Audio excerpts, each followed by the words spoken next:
¿Cómo salís de esto? Sí. Sí. Bueno, ¿Qué deberíamos suponer que va a pasar? si querés déjame responderte cómo salimos a lo largo de la historia, porque hay un dato relevante que no se mencionó. ¿Sabés cuántas veces la Argentina tuvo inflación de más de 130%? ¿En cuántos episodios? Solo en 3. O sea, este dato de inflación, claro, este dato de inflación está quebrando un umbral que no se quebró muchas veces, porque la historia inflacionaria argentina la sabemos todos. Sí. En el Rodrigazo del 75, la crisis de la deuda del 82 y la hiper del 89. Cuando vos penetraste en estos episodios, saliste, en todos tardaste casi 4 años en salir, o sea, volvió una inflación de menos de 3 dígitos, saliste con la tablita en el 79, con el austral en el 85 y con la convertibilidad. O sea, necesitas un programa de estabilización con un ancla firme, pero yo te voy a decir, el punto de partida para poder implementar un programa de estabilización de esta naturaleza es primero arreglar la política. Vos no podés empezar a arreglar la economía sin antes arreglar la política. ¿Dónde se arregla la política? En las urnas.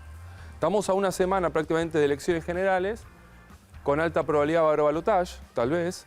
Entonces tenemos que empezar 30 días más y después tenemos que empezar en la Asunción. Entonces el proceso para recién poder empezar a corregir y arreglar, estamos hablando de 60 días.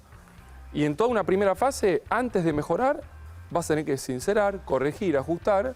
Entonces vas a ver caída en el nivel de actividad, más inflación. Y si es exitoso y está bien diagramado el programa de estabilización, vamos a empezar a corregir el problema. Bueno, definime sincerar y corregir y actualizar. Bien, muy sencillo. Sí. La inflación acumulada en la gestión de Alberto Fernández, 700%. Bien. 700% de inflación acumulada. Qué nefasto como presidente. Cuando vos abrís eso, tenés precios que aumentaron 1000%. Indumentaria, textiles, calzados, medicamentos, autos, etcétera, 1000%. Del otro lado tenés todo lo reprimido. Transporte, combustibles, luz, gas, educación. Luz y gas todavía está retrasado, más allá de esta... Para un segmento de la población, un montón. Sí. Para una parte de la Argentina seguro que no. Todo eso, prepagas, educación, aumentó 300, 400%. El dólar también es otro de los precios atrasados. Entonces, lo primero que yo tengo que hacer para empezar un proceso de desinflación es alinear precios relativos. Este espectro que está muy abierto lo tengo que cerrar. ¿Dólar te referís al oficial? Al oficial. Otro de los precios más adelante. Si yo te muestro el abanico de precios relativos de la economía, acá está el dólar paralelo, como el más adelantado. Acá abajo están las tarifas, los combustibles, el dólar oficial. Lo primero que tengo que hacer para empezar a desinflacionar, o sea que la inflación vaya paulatinamente a la abajo, va a ser sincerar. Y ese sinceramiento suelta inflación. Por eso no hemos visto todavía lo peor en materia inflacionaria. La pregunta es cómo se va a hacer esto. Entonces ahí, si querés, volvemos a la historia y hay malas experiencias. O sea, en el año 75, junio, porque hubo un intento, por ejemplo, de corregir un descalabro de esta naturaleza, fallido, y eso fue el Rodrigazo. Vos fijate lo siguiente, mayo del 75 la inflación promedio mensual era 8, la interanual 120 y tenías esta misma distorsión de precios relativos, la brecha hizo de 100 a 300. Cuando se quiso corregir eso y se hizo mal, la inflación tuvo picos de 35, 40. Bueno, eso es lo que te iba a decir, porque si vos actualizás, corregís, sincerás, bárbaro, listo, ahí tenés el golpe de 35% o de 40%, pero después, ¿quién te asegura que no va a seguir subiendo? Vos ahí actualizaste y nivelaste, pero si vos no corregís nada, que fue lo que pasó en el 75, vas a seguir sumando inflación. Claro.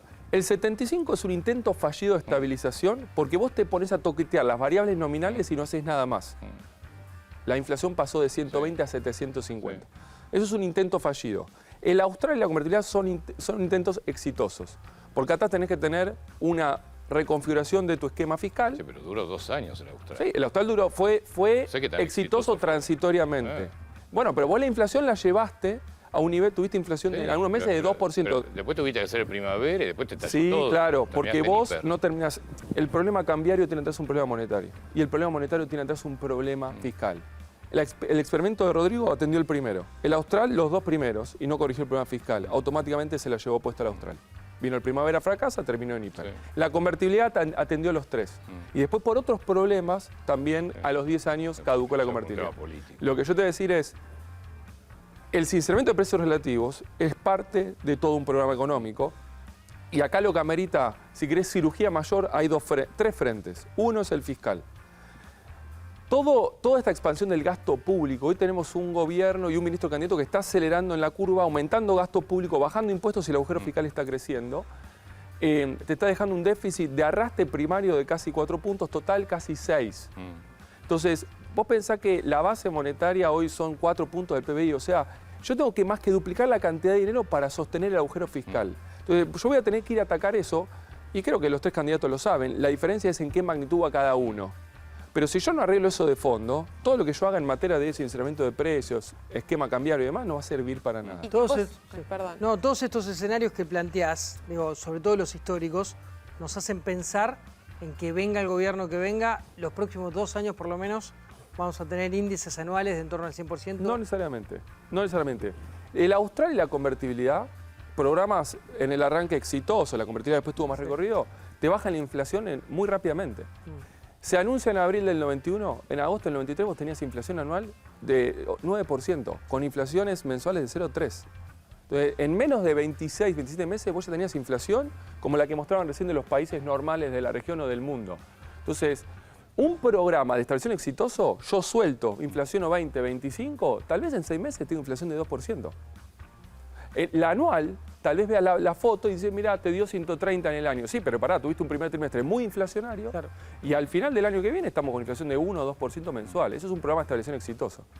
¿Pero qué componentes debería tener ese programa? El componente fiscal, lo que dije recién. Vos vas a tener que atender el agujero fiscal, sí, en la manera que sea. Si no lo haces, hoy la economía te lo está haciendo por las malas, te lo va a hacer con la ecuación inflacionaria. Y eso va a ir a los jubilados, va a ir a los empleados públicos, a los planes sociales directos, está yendo ahí. Déjame dos pilares más, cortito. El frente, el balance del Banco Central. Vas a tener que hacer algo con el excedente de peso de la economía hoy en esa bola del Helix que hoy se te empezó a desarmar desde hace 2 meses, y esa es la caída de demanda de dinero y los plazos fijos le meten presión. Y 3, el pilar cambiario. El esquema cambiario es insostenible. Tipo de cambio atrasado, brecha 170%, reservas netas negativas, cirugía mayor en el frente cambiario. Esos 3 pilares lo va a tener que atacar cualquier gobierno. Lenguaje lo más llano posible. Sí.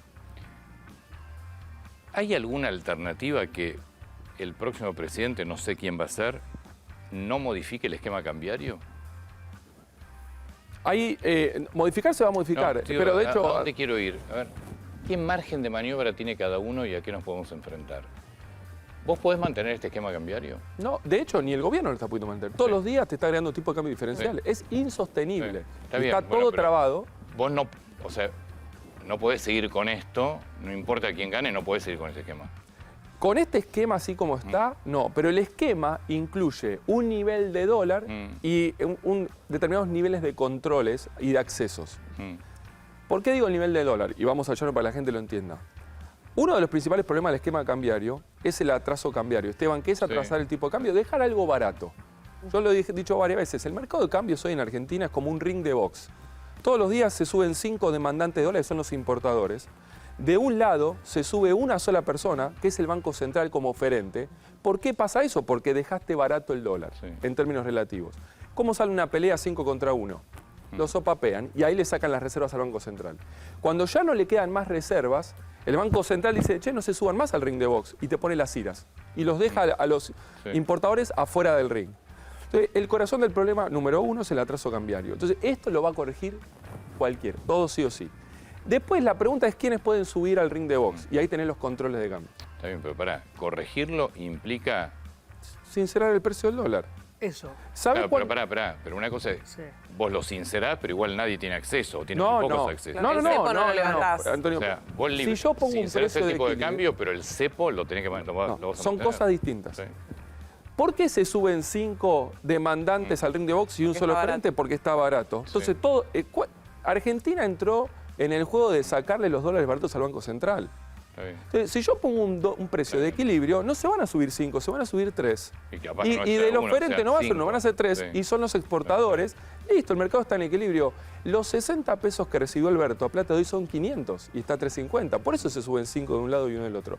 Con tipo de cambio... pesos son 500. Claro. Sí, está, o sea, correcto. Si no hubiesen atrasado el tipo de cambio, el dólar oficial estaría a 500.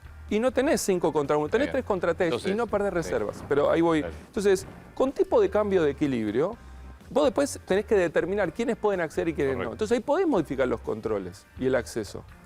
Y empezar a liberar. ¿La bonificación, el blue baja? si vos tenés un programa bien diseñado, tenés confianza, el contexto externo te juega a favor, vos podrías unificar, Esteban, probabilidad de que eso pase, poca. ¿Quién hizo eso? Macri en diciembre de 2015. Es más, unificó un nivel mucho más bajo que hoy. Pero hoy la circunstancia es más compleja porque los desequilibrios se agudizaron, porque hay mucho más desconfianza, Es un poco etcétera. lo que planteó Melconian, que Melconian está hablando de estabilizar un dólar, número más, número menos, en torno a los 700 pesos. Es que a plata de hoy vos ajustás y con la nominalidad que vas a tener que soltar y más o menos estás en Bien. 600, 700 Bárbaro, finales. bárbaro. Ahora, el dólar futuro a diciembre, en esta semana, pasó de 700 a 950. El mercado está viendo, Otra cosa. señores, no van a poder estabilizar. Acaba de haber un programa de estabilización fallido. Pero ese dólar, para aclararnos algo, ese dólar que vos estás viendo futuro es el oficial, ¿eh? Correcto. Claro, no es Sí, sí, el sí, blue, sí, ya sí, está sí. en 1000 pesos, es el oficial. Correcto. Eso porque nada calza Ahora- las expectativas. Está bien. ¿Vos podés liberar el tipo de cambio? Sacar el cepo. Con un programa que me dé equilibrio fiscal, después de sanear la hoja de balanza del Banco Central, un tipo de cambio sincerado. no lo puedes hacer inicialmente. Un gobierno que me transmita mucha confianza y una soja que vuelva a la zona de 550 600, sí. Claro, no lo puedes hacer Esteban, la inicialmente. soja no está a 600, está a 470. El gobierno no transmite confianza, el programa está mal diseñado, no hay ninguna chance. No, pero igual no hay ninguna chance de comienzo. Si no se dan estas condiciones, no. Y más allá si se unifica el tipo de cambio, con el cepo sí nos tenemos que amigar, ¿no? Porque hay una bola de pesos muy grande dentro de la economía argentina. O Es se que- puede levantar. No, es que, a ver, la bola de pesos, que es el excedente de pesos de la economía hoy, está en el M3, que es el M3 los plazos fijos.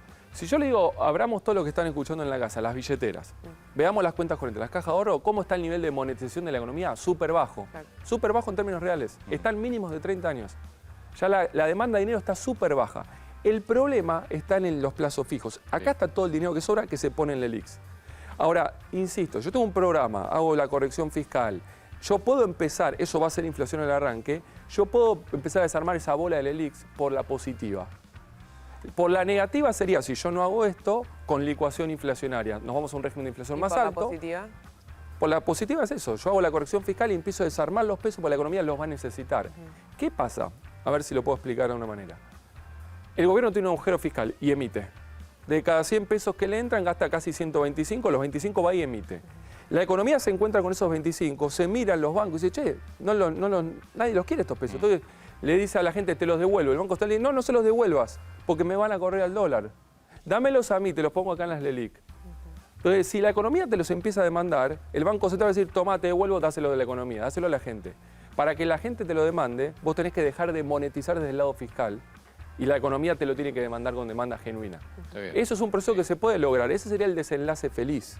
¿Cómo haces para que esa demanda de pesos por parte de la gente que van a ir al consumo no te generen más inflación? Si van a aumentar la producción de los bienes. No, porque si yo ya cierro las canillas fiscales y cuasi fiscales, la economía sigue con una inercia inflacionaria y dije, en el arranque es más inflacionario, nominalmente la economía va a necesitar más pesos y ahí es donde yo le doy eso que tenían las LELIC. Y ahí ese, insisto, es el desenlace feliz. El desenlace infeliz es no cierro el Y, agujero fiscal, bueno. sigo monetizando por el déficit, Bueno, por el fiscal, Yo por el ahora cuasi fiscal. soy un cliente tuyo, te digo, y para vos, ¿qué desenlace va a tener? Bueno, acá hay dos desenlaces. Pero voy a decirte, hay dos desenlaces de acá a diciembre y después dos desenlaces en el arranque del próximo gobierno. Voy a los dos primeros. El positivo es un escenario que yo lo llamo... La macro argentina está volcando, lo voy a decir así. Digamos, y el gobierno y el ministro candidato están acelerando con un programa volcando. Sí. Este es el cuadro de situación. Cuando esto está sucediendo, podemos ir a un escenario de control de daño y decir, bueno, aprieto el freno de mano activo, saco el pie del acelerador, política fiscal monetaria contractiva, llamo a la oposición, ordeno, y eso sería un escenario de control de daños. La inflación va a 10, 12, la brecha va a bajar un poco, etcétera, nos vemos en diciembre. Si por el contrario siguen acelerando, que es lo que están haciendo, Que ya está. siguen los misiles cruzados de oficialismo-oposición, oposición-oficialismo, la brecha se va a ir, va a superar el 200%. Esto está ingresando en un escenario de espiralización. Y yo como cliente te diría máxima precaución. Porque acá Argentina entró en un sendero nominal incierto y va a tener una inflación de 15, de 20 o de 25% en un mes. Si vamos por acá. Y hoy la Argentina está yendo por acá, lamentablemente. Por eso lo digo, para que tomen... o sea, Ahora, acelerar este proceso es terminar en hiper. sí, no en una hiper definida con el estándar de los 80, pero un escenario cuasi rodrigazo con 20, 25 de inflación, sí. Ahora, Esteban, el gobierno y el ministro candidato va a cambiar la actitud y van a empezar a conducir con responsabilidad. Y van a plantear una transición cooperativa. Listo, vamos a descartar el negativo, ojalá que suceda esto, vamos por acá. Pero el 11 de diciembre empieza lo que yo llamo la fase taller de la economía. Esta economía va al mecánico. Después tenemos que discutir a qué mecánico en función de que gane, pero va al mecánico, gane quien gane, va al mecánico. Y acá podemos tener una estabilización exitosa o una estabilización fallida. Y acá también hay riesgo de espiralización. O sea, el riesgo de que la inflación se vaya mucho más de lo que estamos viendo ahora, que parece drástico, pero en perspectiva no es mucho, lo tenés en la fase final de este gobierno y en la fase inicial del que viene. Si el gobierno conduce bien, zafamos el primer periodo. Si el próximo gobierno hizo bien el programa, es consistente, el equipo está afilado y la política responde atrás, listo, tenemos una estabilización exitosa. Ahí Argentina va a ajustar, va a corregir, va a soltar igual inflación, pero es una inflación que se suelta en forma controlada. Hay valle de actividad, pero después punto de inflexión y sale. Estos son los dos escenarios en dos momentos muy diferentes, porque el momento de corto plazo son ya solo 2 meses, ¿ves un plan? Condicionados por la transición electoral. ¿Ves alguno de los 3 planes económicos que circulan, los 3 candidatos, los referentes económicos de cada uno, que te lleve a ese horizonte de salida de a poco a partir de enero? Oficialismo me está llevando hoy por el escenario negativo en el corto plazo. Y no conozco el equipo, el programa, nada después en la fase taller. Así que ya lo descarto. En la oposición, en los 2 espacios, vos podemos discutir pros y contras de cada esquema. Yo puedo estar más a favor o más en contra del uno. Después hay que ver la capacidad de ejecución, la gobernabilidad y la capacidad de poder efectivizar el programa. Digamos, hay espacio. Por eso el resultado del 22 de octubre es clave en este sentido. Digamos, porque de alguna manera tenemos que estar desacelerando en este tramo corto que nos queda y después dándole mayor probabilidad de éxito al programa que viene después. Y esto es dinámico, es diario, pero yo te diría, en la oposición hay algo de qué agarrarse. Pasa que es la primera vez que llevamos un escenario con doble oposición. Está claro que gane quien gane, vos vas a una suba mayor de inflación producto del sinceramiento de junio, julio, por lo menos. Efectivamente, sin lugar a dudas. Es decir, tenemos que imaginar un enero con el combustible mucho más caro, los servicios mucho más caros, el transporte mucho más caro. Sí, o sea, sin lugar a dudas. No tenés alternativa. Ninguna. A eso. Y sobre eso, vos decías... Esa es la forma de bajar gastos, porque quitas subsidios. Ninguna. Es que además, Antonio, las estaciones de servicios están cerrando. ¿Sí? Cerraron más de 30 colegios en lo que va del año. Sí. O sea, la represión de las prepagas están todas en crisis. Entonces, este toqueteo de precios relativos además tiene consecuencias reales y va a empezar a aumentar el desempleo por ese lado. La actividad está encima ya en caída libre y todas las importaciones trabadas. Entonces, si yo no sincero, lo voy a pagar con mucho menos actividad. Y entonces ya no va a ser un valle de actividad, va a ser una depresión profunda. Ahora, es un sí o sí, no hay dudas lo que dice Antonio, de que hasta mitad del año que viene vamos a tener más inflación. Vos hablabas de precios que hoy están caros, como el Blue, y precios que están reprimidos. Uno de los que están reprimidos es el salario. ¿Qué va a tener que hacer el gobierno que viene para que suba ese salario y se banque el aumento de combustible, de tarifas? No, en el arranque, voy a hablar de los salarios y las jubilaciones. O sea, el ingreso de todos nosotros, los monotributistas, los jubilados, los pensionados, los planes, los trabajadores, etcétera, en el mejor de los casos no cae y va a ser difícil que no caiga. O sea, en el arranque es muy difícil. Pero hoy viene cayendo absolutamente, ¿cómo no cae? No, claro, pero acá hay un... ¿Sabes por qué? Porque el salario subió artificialmente y está volviendo a su lugar donde en realidad debería estar. ¿Qué te quiero decir con esto? Si hoy la gente tiene un determinado poder de compra y están pagando 3.000 pesos de gas, cuando en realidad si yo ajustaba el gas, como subió la inflación, tendrías que pagar 20.000. ¿Qué pasa con esos 17.000 pesos de más? Bueno, compras una pizza, vas al supermercado, compras una pizza, lo que fuese. Pero eso es todo artificial, es todo con toqueteo de precios relativos.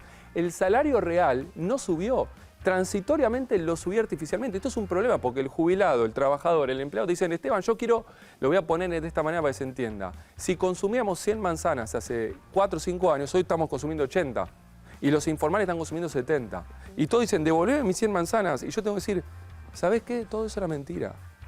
Entonces, hay una sola manera de subir el ingreso real sin este toqueteo de precios relativos que no va a ningún lado, que es con incremento de la productividad.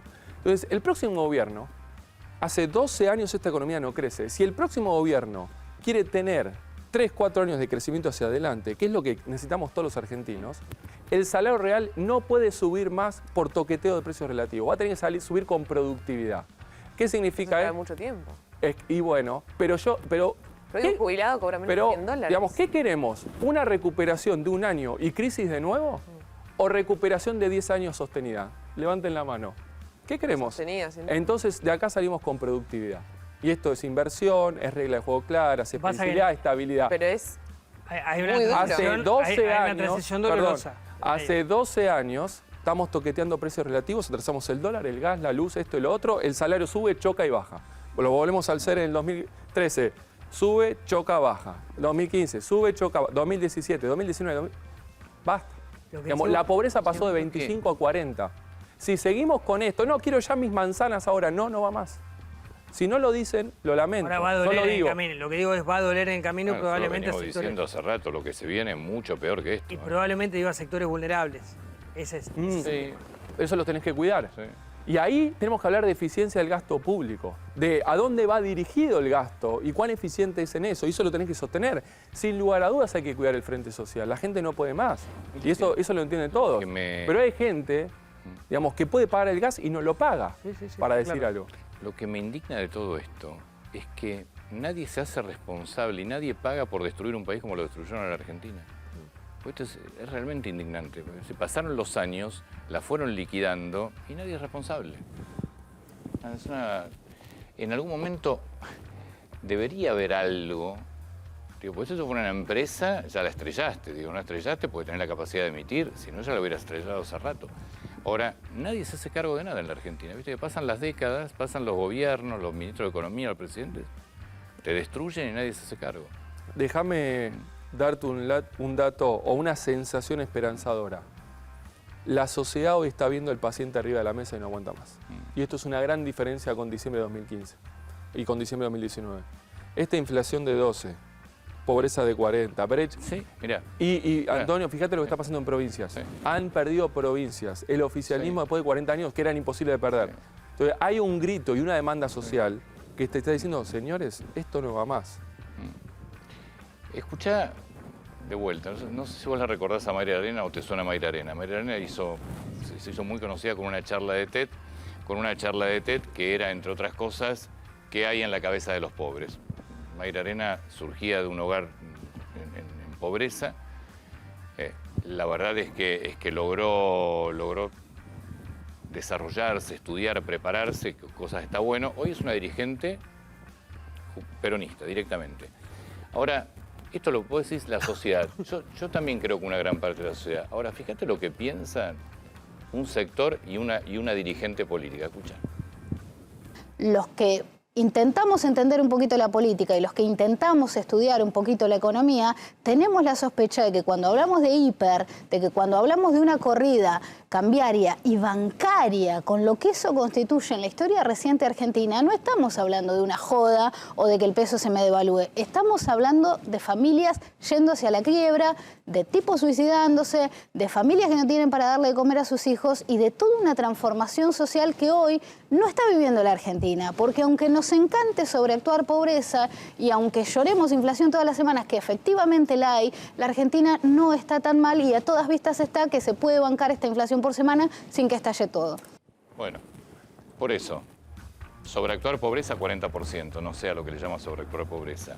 Que se banque la inflación sin que estalle todo, lo único que te puede estar determinando es que está en el poder el peronismo. Si no estuviera el peronismo en el poder, directamente te hace estallar todo. Lo que te está mostrando, en definitiva, que la calle y los estallidos los sigue manejando el peronismo, te guste o no te guste. Porque traslada esto a otro gobierno, otro peronista, ¿sabes qué? Voló por las aires hace rato. 12, 13, casi 13% de inflación mensual. Ahora, esto es terrible, que crean que la Argentina se banca esta inflación. Bueno, yo vuelvo al tema de la gente, de la sociedad, y la urna manda, en definitiva, y la gente no se lo está aguantando. Claramente. Es inaguantable. Es inaguantable, y además, el gran problema de la inflación son los saltos inflacionarios. Y Argentina tuvo 5 saltos en los últimos años, y este salto, el daño que está generando, y todavía no empezamos a arreglar. Pero es que es brutal lo que está pasando en el tema precios. Efectivamente. Sí. Y déjame decirte una cosa, esta semana la economía se quedó sin precios en el aparato productivo. Sí, Ahí están los clientes y Esteban, ¿qué hay precios? Sí. Nos vemos en Muchas diciembre. empresas cerraron directamente, Entonces, no te venden los más días nada. después de la PASO. Como mínimo hasta el Porque, batalla. ¿sabes lo que pasa, Antonio? Acá hay mucha dirigencia política que intenta cerrar una distancia entre lo que la economía quiere dar y lo que la sociedad pide con inflación, y transitoriamente lo hace. Pasa que esa inflación tiene que ir incrementándose para que esto sea sostenible. Esto es ilusión monetaria. Vuelvo al tema de las manzanas. La sociedad me pide 100, la economía puede dar 90 y lo quiero cerrar con inflación. Entonces, este tipo de políticas, este tipo de gobierno, dicen, señores, estoy dando lo que quieren. Bueno, en realidad nunca llegan esas 10 manzanas de diferencia y te vas empobreciendo. Y cuando empieza el modelo a agotarse, te empieza a generar estos saltos inflacionarios, estas situaciones donde la gente empieza a decir, sí, esto no funciona. Esteban, muchas gracias. Gracias por la invitación. Solo un comentario sobre esto que decía Mayra. O sea, lo que te demuestra esto, Mayra, es que ustedes, el peronismo, está en el poder. Porque si hubiera estado otro, ¿cuántos paros nos hubiéramos bancado hoy? No hubo ni un paro. Ni un paro. Cero. Con 140% de inflación hoy interanual.